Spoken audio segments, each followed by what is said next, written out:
How is everyone doing? Super excited and fired up to be here talking with each and every last one of you all, which I know how I like to start this thing out. Do one of three things for me right now. I need you to stop what you're doing, like, share, comment, because you never know who might needs to hear this. And the whole purpose of me coming to you each and every week is to become the river and not the reservoir. So this provides you all with so much value that you can go out and provide value to others. Now, what I want to talk about this week is a way of thinking. I don't know if you heard this in a biblical sense. I don't know if you just heard this as a saying, but in life, you have to think as a farmer. And when you say, okay, DT, what you mean think as a farmer?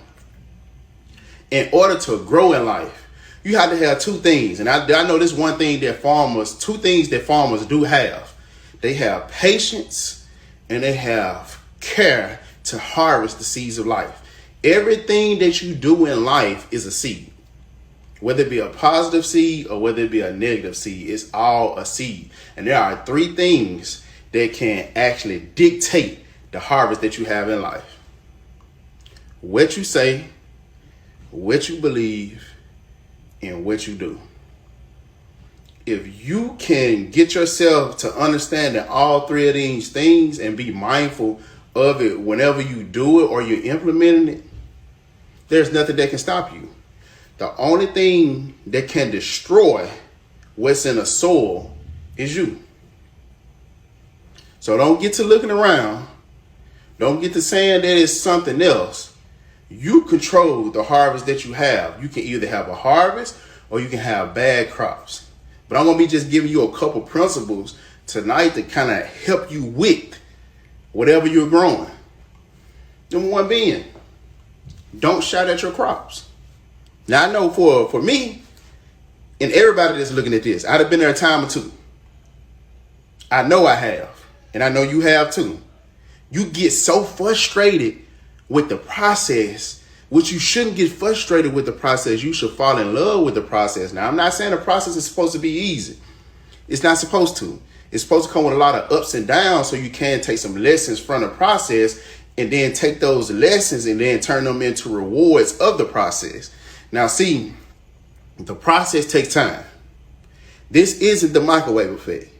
You don't get whatever it is right now. It takes time to get there because you must experience things along the way.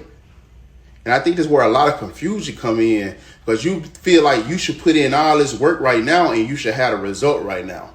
Life doesn't work like that. It's kind of like a down payment system. The work that you're doing right now is a down payment on the future that you should have, or the future that you see yourself having. So don't rush the process, just fall in love with the process, because the process is a thing that's going to get you to your destination. And ultimately, once you get to your destination, it gets you to the next stage of growth.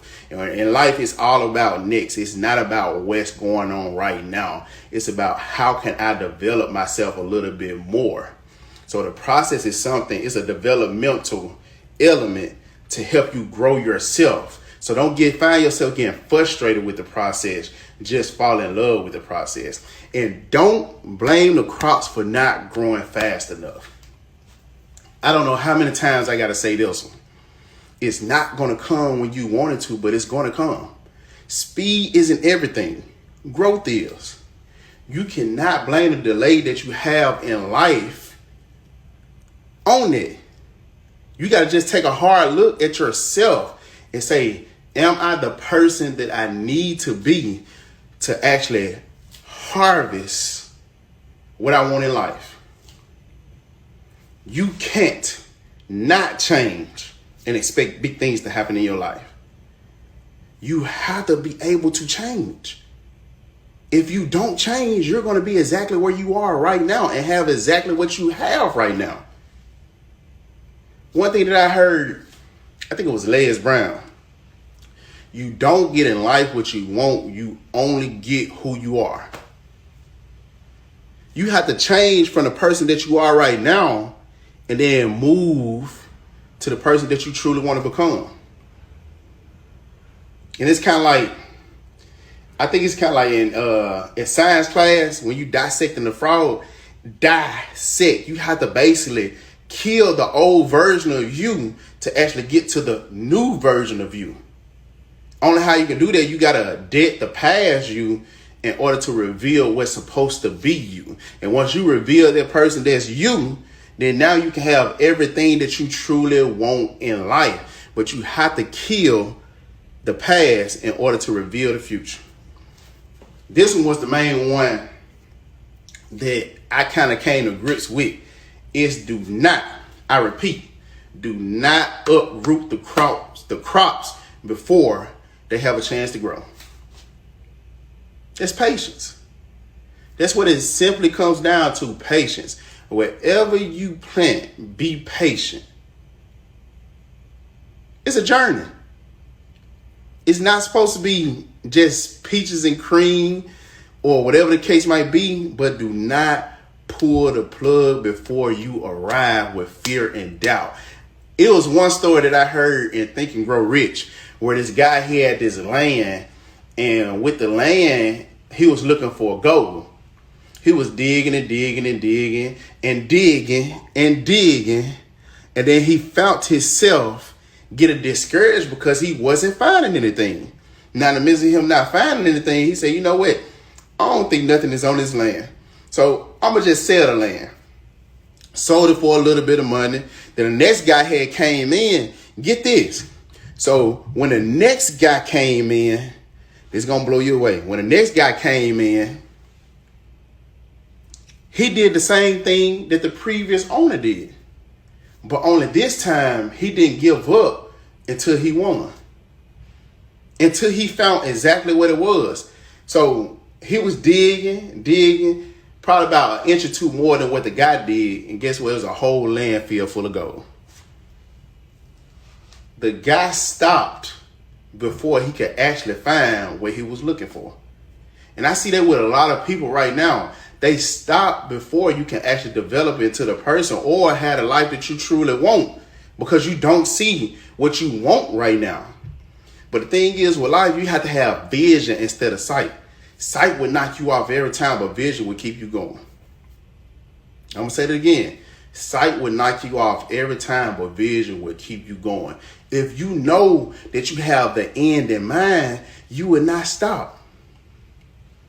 Even when motivation is not there, you would keep going because you know exactly what it is that you see or that you feel that your destiny holds for you. But if you're moving off sight, you see no hope of whatever it is that you want coming into fruition.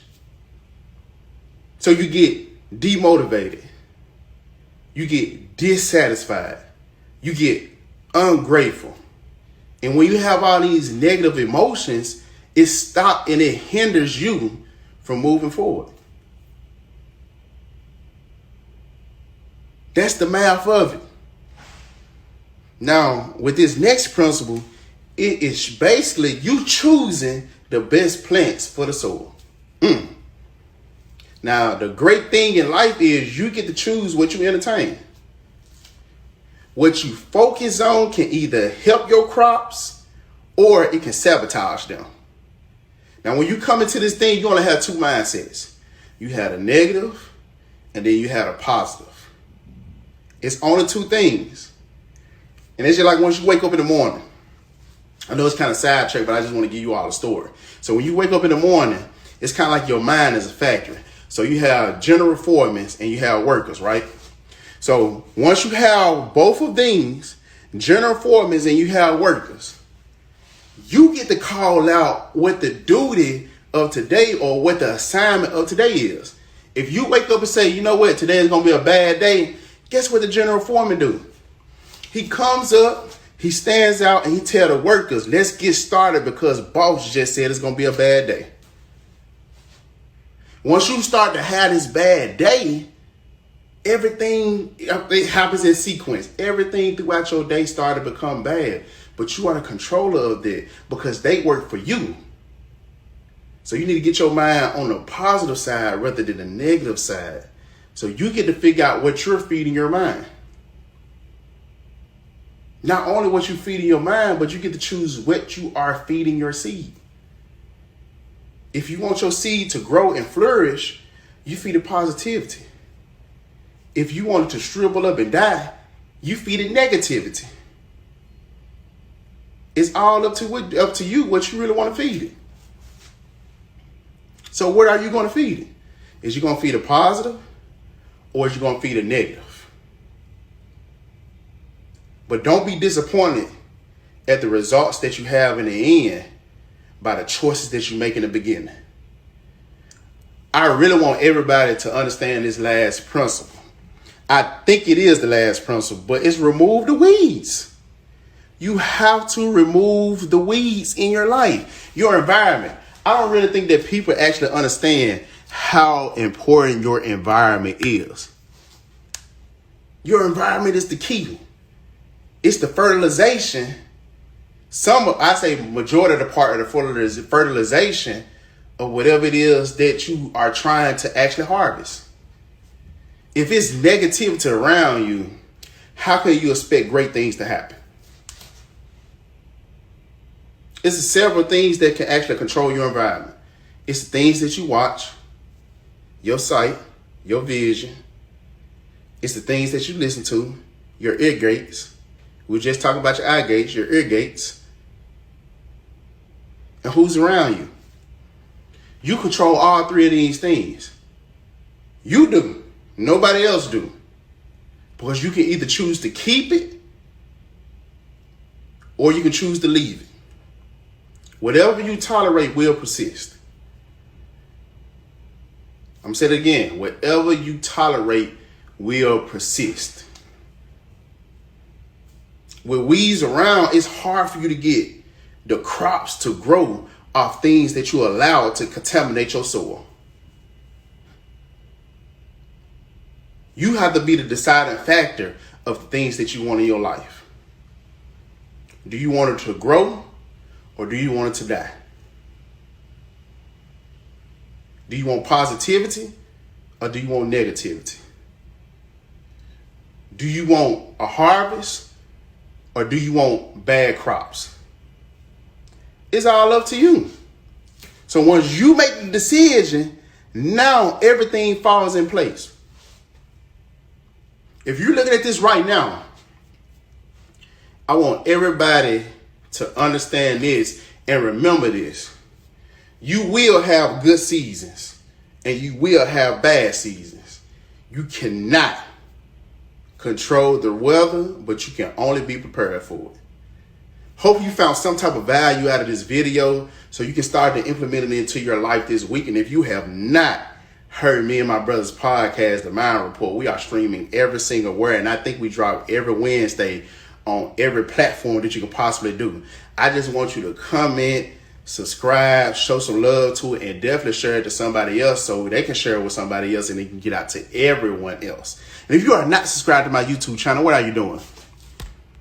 Subscribe now so you never miss any type of value that's being dropped. Because the whole point of me being here is for all us to grow with each other. And the point of me being here this week is to get everybody in the mind state of thinking like a farmer. But I'm going to end this like how I normally end it.